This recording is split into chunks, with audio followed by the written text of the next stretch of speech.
Straight ahead on 12 News, a big opportunity for grassroots politics. Caucuses are one of the most interesting forms of democracy we have in the country. We'll give you the scoop on the Precinct caucuses. Then, taking to the trails. This is a fun place to be. It's such a involved community. How Twin Cities trails could get even better. But first, disagreement in Brooklyn Park over a high-end apartment project. 12 News starts right now. A proposal to build high-end townhomes in Brooklyn Park meets a dead end. Hello, I'm Delane Cleveland. And I'm Mike Johnson. Council members disagreed whether the Springs at 610 Crossings was the right project in the right place. The property is located just north of Highway 610. The disagreement centers on whether a more valuable project can be found for the site. We could choose instead to jumpstart this area that is desperate to be jump-started. Do we want this style of apartment on that piece of land? The proposal to build 340 townhome units on 25 acres has been debated for months. It would have been the first multifamily apartment built in Brooklyn Park in more than 20 years. Consideration was delayed since June while a task force looked into it. But there was still disagreement over whether it's good enough for a key piece of property along Highway 610. Would it be A-level apartments, and that's my understanding of what an A-level apartment is, or wouldn't it? And would it be best for Brooklyn Park on a long-term basis? Not an easy decision. Councilmember Mike Trepanier says unattached garages lowers the quality, a mistake he says was made in the past, and he says it's too much density for the space. Using about 25 acres for 340 units doesn't fit for me. I do not believe it fits the comprehensive plan. For this property, Councilmember Rich Gates says the comprehensive plan should have been changed. This project is what Brooklyn Park needed. We've got, thousands of jobs coming to this city with Target and Baxter and Olympus and now Prairie Care. And people want to live where they work. And this is what Brooklyn Park needed. Gates points out the apartments would offer something the city doesn't have. Brooklyn Park needs a diverse housing stock. We have apartments in our city, in the southern part of the city, that are from the 1960s. They're all one bedrooms. So what happens next is unclear. Trepanier says it's worth waiting to get the best project possible. I believe we can afford to wait. And in fact, I'd phrase it stronger than that. I believe we need to wait. And for the bank that owns the property, it's back to the drawing board. This was the only proposal they've had, besides McDonald's and the Quick Trip, since they've owned the land, since they bought it out of foreclosure. So they don't know what to do now. They're back to the drawing board as well. Councilmember Trepanier says there is agreement that apartments are needed in the northern part of Brooklyn Park. He says this project might have worked somewhere else, just not along the 610 area. The Robbinsdale School District is responding to criticism after students were sent to a church to do charity work. A Robbinsdale parent complained about a food packing event for needy families in Haiti. It took place last year at Calvary Lutheran Church in Golden Valley. That parent felt it violated separation between church and state. The school district, on the other hand, believes the complaint has no legal merit. A district spokesperson says it was simply a service learning activity. It just happened to be held in a church facility, and there was absolutely no religious activity or evangelizing, and our students were there strictly to assemble the food packs, and they learned a lot about civic duty. A Washington, D.C. based group that addresses separation of church and state issues released a statement saying, "We fully understand that at least one purpose of this field trip was to have children participate in charity work intended to assist poverty-stricken people. Such good intentions, however, can be pursued in innumerable ways that do not involve immersing the unsuspecting children into a theologically charged environment." The group asks the district that it no longer take the field trip in the future. The district has no plans of canceling future food packing events. In testimony before the U.S. Senate Judiciary Committee, a Target executive reveals the data breach went on 3 days longer than the company originally thought. Turns out about 24 computers infected with malware were temporarily offline when the problem was fixed. Those computers continued to steal information. Meantime, Target says it is spending $100 million to replace customer credit and debit cards with ones that contain a computer microchip. Such cards are common in Europe. They're harder to counterfeit and would replace the magnetic strip version. Democrats, Republicans, and independents are encouraging people to participate in precinct caucuses. Caucuses are one day, every day people can have their say in politics. Reporter Sonia Goins shows us what's at stake for tonight's caucuses. I don't know what a caucus is. Bianca Moore is not the only one confused over the caucus. There was no advertisement. I didn't get nothing put in my yard, or I didn't see no billboards or nothing. If you're not sure, basically, caucus goers gather in a public place to talk about political issues. The big question that the caucuses raise is who will stand for the Democrats and for the Republicans. The caucuses are an important beginning spot for figuring out who's going to be endorsed. Think of a caucus as a baseball game. Caucus attendees get the chance to pick the lineup.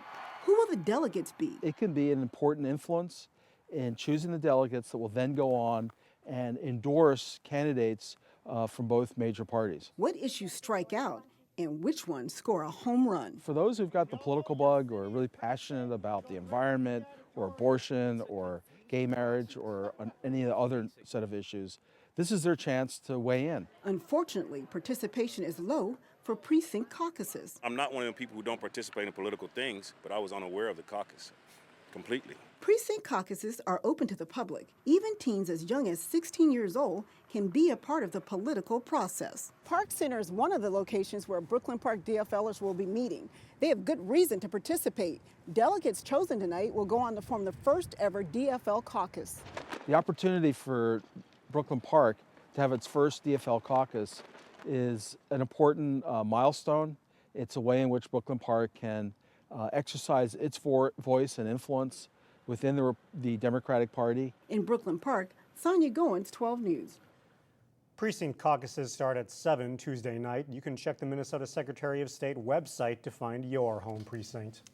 The Anoka-Hennepin School District will start interviews next week for a new superintendent. Current Superintendent Dennis Carlson will retire at the end of his contract in June.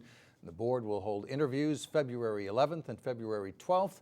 A list of candidates' names will be revealed after a work session next Monday.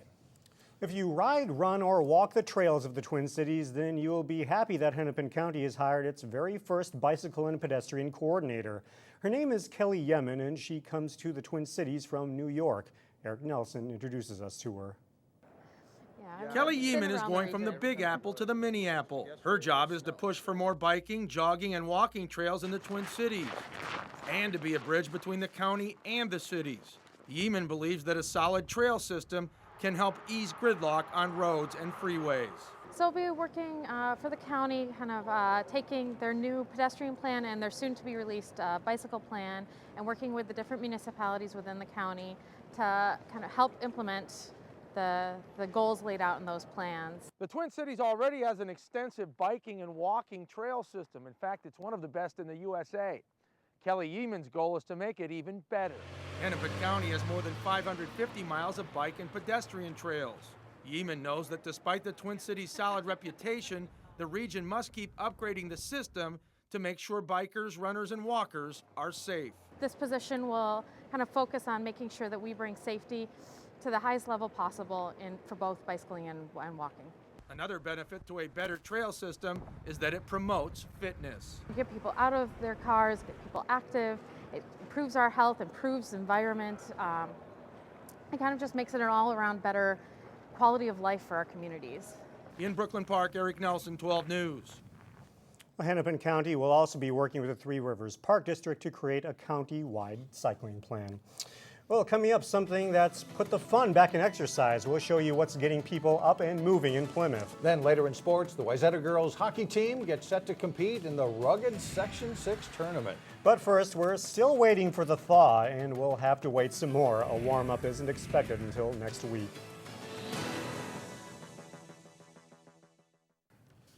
When someone says the word exercise, the word fun isn't usually the first word that comes to mind. But that changes for a lot of the people who participate in Zumba. In today's Health Check, we take a look at the workout that incorporates aspects of Latin dance, which is aimed at adding a little enjoyment to your workout regimen.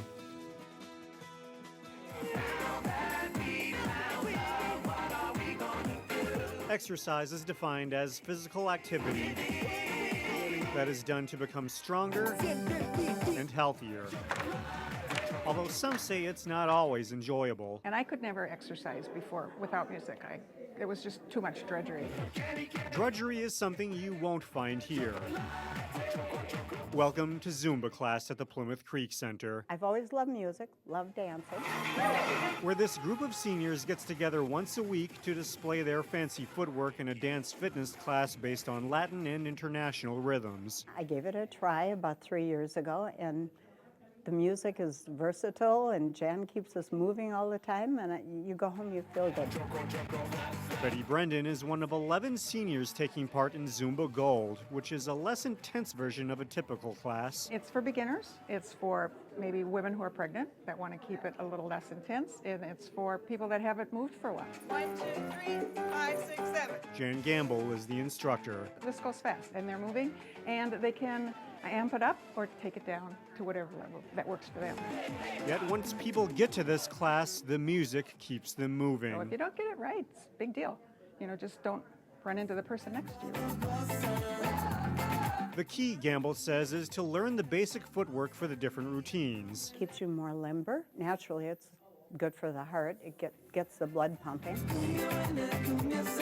However, people in the class say the moves are easy to learn, which ultimately makes for a good workout. When you're exercising, it puts you mentally in a better frame. The Plymouth Creek Center has Zumba classes for all ages, Monday through Friday. For more information on schedule and costs, go to our website at 12.tv. Well, coming up, some elementary school artwork that looks anything but elementary. But first in sports, local skiers aim for spots in the state Nordic ski meet. John Jacobson has that and more when we come back. Hard to believe it's already playoff time for anybody, but we've got some local girls hockey teams that are going to be worth watching. A lot of good teams, all in one section, unfortunately for all but one of them, right? It is playoff time for local girls hockey teams across the state of Minnesota. The high-powered Section 6AA tournament is going to be a great one to watch. The Wayzata Trojans are hoping to rebound from a late-season swoon to make some noise at section time. Trojans are the number 4 seed for the tournament and come into Saturday's quarterfinal against Maple Grove with a 17-6-1 record. After a great start, Wayzata lost 5 games in a row to strong Lake Conference rivals in January before bouncing back to beat good Buffalo and Edina teams in 1-goal games. They're hoping those wins will give them a shot of confidence. It definitely helps to have the confidence of beating some good teams going in the playoffs there. Edina and Buffalo, they're both, top 20 teams in the state. So it's definitely, a good confidence booster for the girls to have some success heading in. And then also know that, we have played some great teams and been successful in doing it. Wayzata split 2 games with top seed Hopkins and tied number 2 seed Benilde. So the Trojans know they're good enough to compete for the section title. Their first round opponent is Maple Grove, and they're playing as well as anyone with a 10-game winning streak that included a win over Hopkins last week. Wayzata beat the Crimson 2-1 in December, so they know this will be a tough one. Remember, it was a close game, so we're definitely going to have to play our hardest. And I remember they were physical, but we're a physical team too, so I think we can match that. I remember they're pretty physical and they're a pretty decent team, so they'll give us a challenge definitely, but I feel like we beat them once and I feel like we can beat them again. Wayzata and Maple Grove face off at 4:30 Saturday afternoon at Parade Ice Garden in Minneapolis in the last game of a Section 6AA tripleheader. Well, more on the Crimson later this week. In boys hockey, Providence Academy was looking to break a 4-game losing streak when they hit the road for a Tri-Metro Conference game against the Minneapolis Novas. First period, and the Lions' Matt Rastetter passes to Joe Kenny on the slot for a shot and goal. And it's 1-0 Providence just over a minute into the game. Later in the first, the Lions put the puck on net. A scramble for it there, and then Kenny finds Zach Tarkson open. His goal makes it 2-0 Providence after 1. Second period, and the Nova's Chris Grassel with the shot. Ross Nesbitt knocks the rebound in for a goal. A little rough stuff after the whistle, too. Minneapolis is on the board. The Lions counter with a power play goal. Rastetter to Matt Murphy here.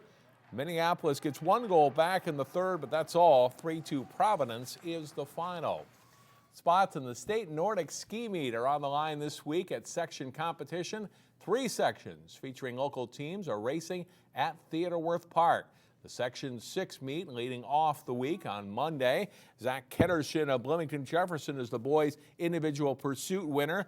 A great battle for second place. Benild's Andrew Egger on the left beats out Armstrong's John Delaney.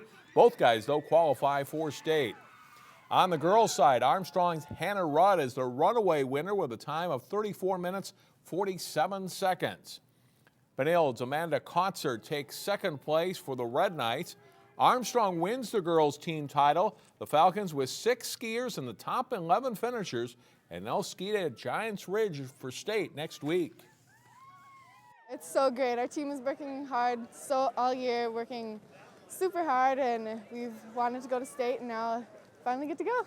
I caught him in the first race, and he came back with a vengeance the second race, and he gave me all I could have and then some in the end, and took me down with like 30 meters left, and it was a hell of a race, and I knew he was coming, and I tried to fend him off. He was good.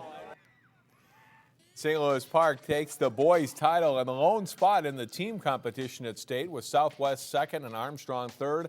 Benild is fifth, Hopkins sixth, Breck 8th, and Cooper 9th. The Armstrong girls beat runner-up Southwest by 19 points for the team title. Hopkins is third, Breck 4th, Benild 7th, and Cooper 10th. As we mentioned, 2 more section meets coming up this week at Theodore Wirth. Cold days expected, but they should be able to get them in. All right, thanks a lot, John. Appreciate it. Mm-hmm. Still ahead, a wave of new artwork on display in Plymouth. It's artwork that's all the more impressive when you consider how old the artists are. That story is next.